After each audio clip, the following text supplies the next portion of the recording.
Hola, soc Pau i avui vaig a parlar del regne animal. Els animals es classifiquen per vertebrats, que significa que tenen esquelet, i es divideixen en 5 grups: mamífers, ocells, rèptils, amfibis i peixos.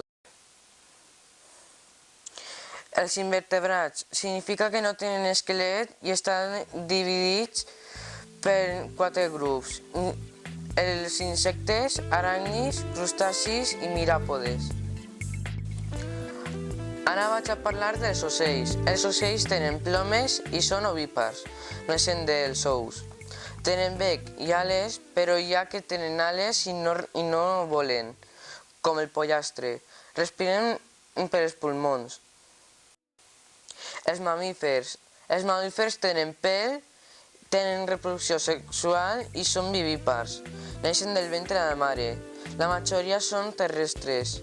Sabíeu que l'únic penat? Els rèptils són de sang freda i respiren per els pulmons. Tenen la pell coberta d'escates dures i tenen la reproducció sexual i són ovípars.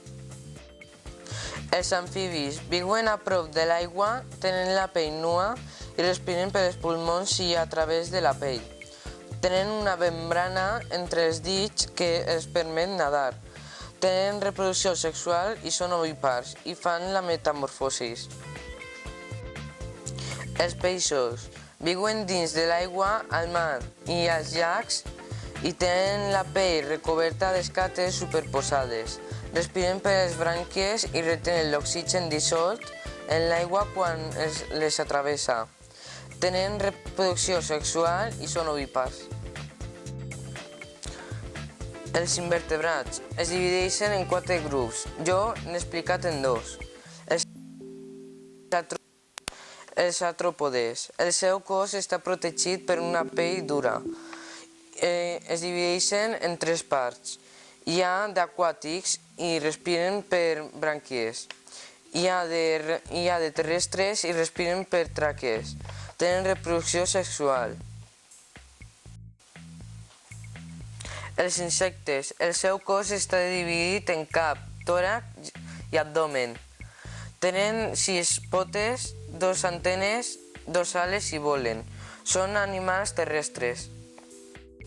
Aràcnids. Els aràcnids tenen el cos dividit en cefalotòrax i abdomen.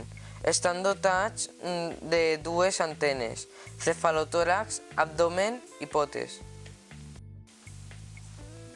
Miràpodes. Les parts dels miràpodes són les següents: tronc, antenes, cap. Crustacis. Estan dividits en cefalotòrax i abdomen. Els mol·luscs es divideixen en 3 grups: els gastròpodes, les bivalves i cefalòpodes. Els gastròpodes tenen conquilla externa formada per una sola peça. La majoria són aquàtics i respiren per brànquies. Bivalves tenen la conquilla externa formada per 2 peces que es poden obrir i tancar. No representen cap diferenciat ni tentacles. Cefalòpodes. Els cefalòpodes tenen les parts següents: tentacles i cap. Rosa, companys, així vos deixo el meu treball del regne animal i espero que vos agrade. Adeu.